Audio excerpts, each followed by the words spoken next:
Hey there, and welcome back to On the Trail. Short episodes answering common questions therapists have about websites, SEO, online marketing as they grow their private practices. I am your host, Daniel Fava, founder of Private Practice Elevation.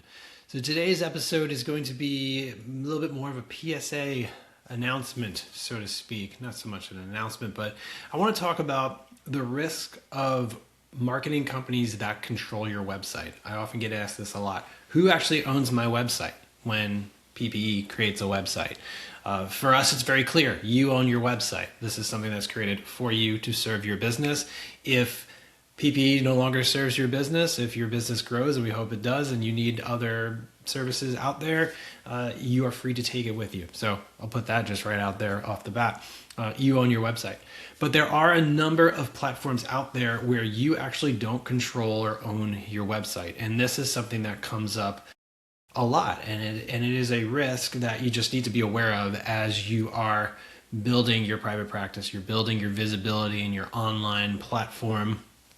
A lot of times you can sign up with these things, these marketing companies that are like, yeah, we'll create your website for you, and then we'll handle ads, or we'll handle this, we'll handle that, and it's all taken care of. It's all here, which sounds great, and that also does serve a purpose at certain levels in your business, where especially if you need to get online quickly and you want to get things rolling, then yeah, that could be a great way to start. There does come a time, though, where you might need more help, or you might need to bring in more specialists and experts, such as in Google Ads, conversion optimization, and I think most importantly, or most commonly, what we see a lot is with SEO. When people come to us and they need SEO help, we always start with an assessment, because we want to look at their website, we want to go into the back end, see what it looks like, and obviously get the lay of the land of what do their KPIs and their data look like, but also if we decide we do want to help you, we want to do done for you SEO, we need to make sure that our team is actually able to do that, to do the things that are really going to move the needle for your business.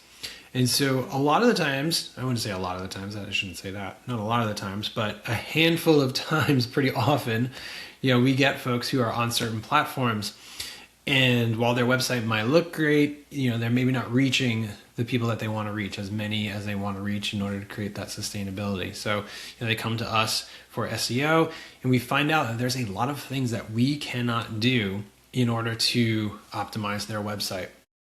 We might find that certain sections of the website are locked down. So a great example of this is, I'll use Brighter Vision. We work with a lot of folks who are coming off of Brighter Vision.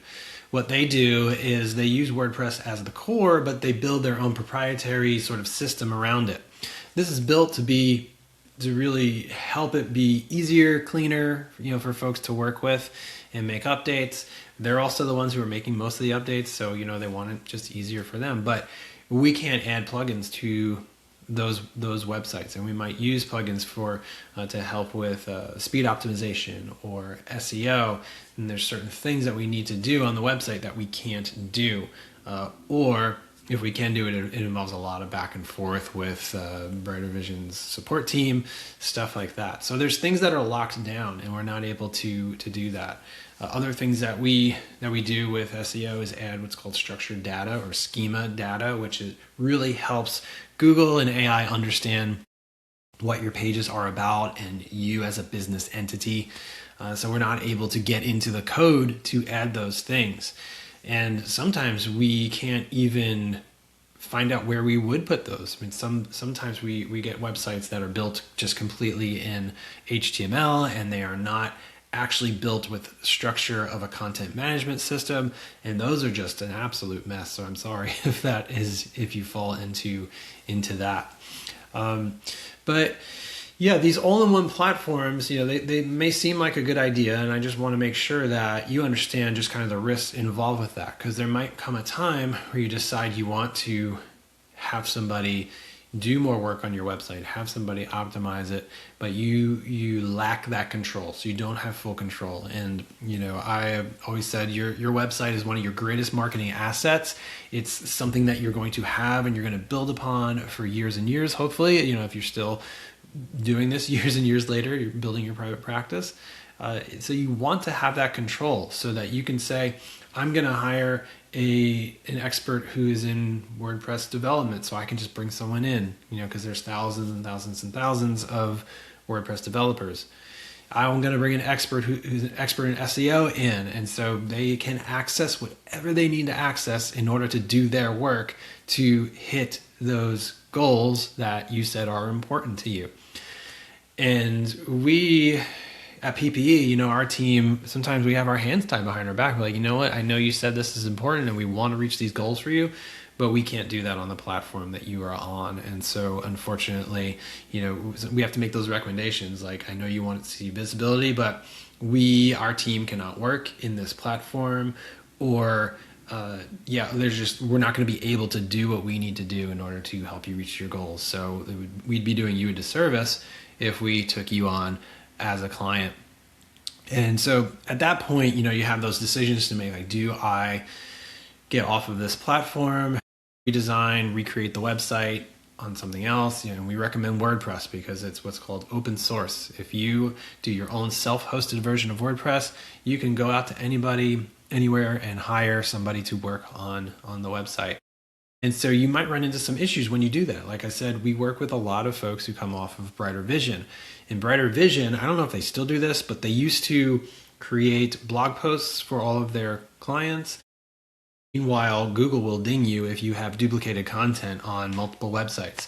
And there's often, if we go to a client's Brighter Vision website and then we Google the title of one of their blog posts, we'll see all the hundreds of websites that use that same blog post, which is a no-no in Google's eyes.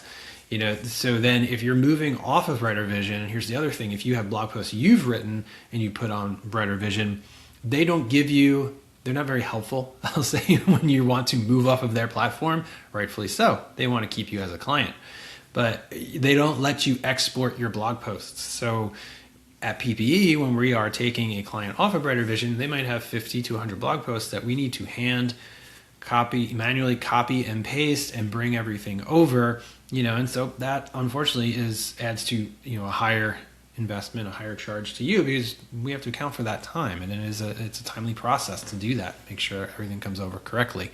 So you got to be aware of these things. If you're thinking about going with one of these all-in-one marketing platforms, you have to be aware of these things. And so I have a few questions that I want you to ask if you are considering going with one of these platforms. And so we have six questions here. So number one, do I own my website? That's just kind of the main thing. Do I own it once it's complete? Can I take it anywhere else if I leave? Do I own the content? Do I own the files? Do I own the design? And if they say no, that means that you can still go with this platform. But no, if you grow and you decide you want to work with somebody else, you might be redesigning that website. Number two, can I export my website if I leave? And if yes, what does that include? So ask about migrating one website. Can I migrate it to another platform, or would we then have to rebuild it? We've actually done a number of projects where folks say, I like the way my website looks and works, it's fine. I just don't want to be on Brighter Vision anymore. And so we will actually just redesign the website. And unfortunately, it's a cost, to our clients, but it's most of them feel it's worth it, so they can be free of Brighter Vision and any limitations, or any other, name your platform there. Number three, can developers access the back end? So can new code be added when needed to? Can tracking scripts be installed if you're doing Google ads or SEO? Can SEO tools be implemented? See what they say, find out the details. If not, what can be done? Number four, can I control my hosting? If the platform, you want to find out if they host it on their own system, you might be locked in. Most of them, yes, because this is we're talking about all-in-one platforms, so likely yes, you pay them one fee, and that is the simplified part of it. This does simplify, like I said, getting online, getting some visibility. It is a decent starting point, so I don't want to knock it completely. So ask about hosting. And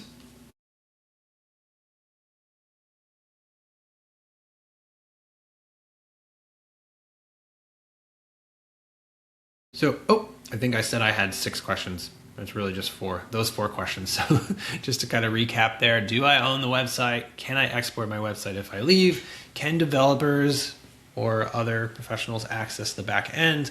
And can I control my hosting? So I just want folks to be aware of this. This is just something that we keep running into with multiple clients who come to us thinking, oh, great, we're going to get so much visibility and we're starting our SEO. And, while there might be some direction we can give, and for some folks, we might be able to do some work, but we kind of hand it over to them like, hey, it's up to you to post. It's up to you to add these titles and meta descriptions. We can't get into your website. And so, that does happen sometimes too. But if you're thinking about growth long term, the flexibility really matters, is really important. And so, like I said, your website is one of your most important assets for marketing your private practice. So before committing to one of these all-in-one platforms, you want to make sure that you understand who controls it, what happens if you decide to leave. So I hope that this has been helpful. Thanks so much for checking out this episode of On the Trail. If you need help with your online marketing in any way, please feel free to reach out. Go to privatepracticeelevation.com/kickoff and you can schedule a free 15-minute call where I can learn a little bit more about your practice and your needs and make recommendations to help you reach those goals. Thanks so much.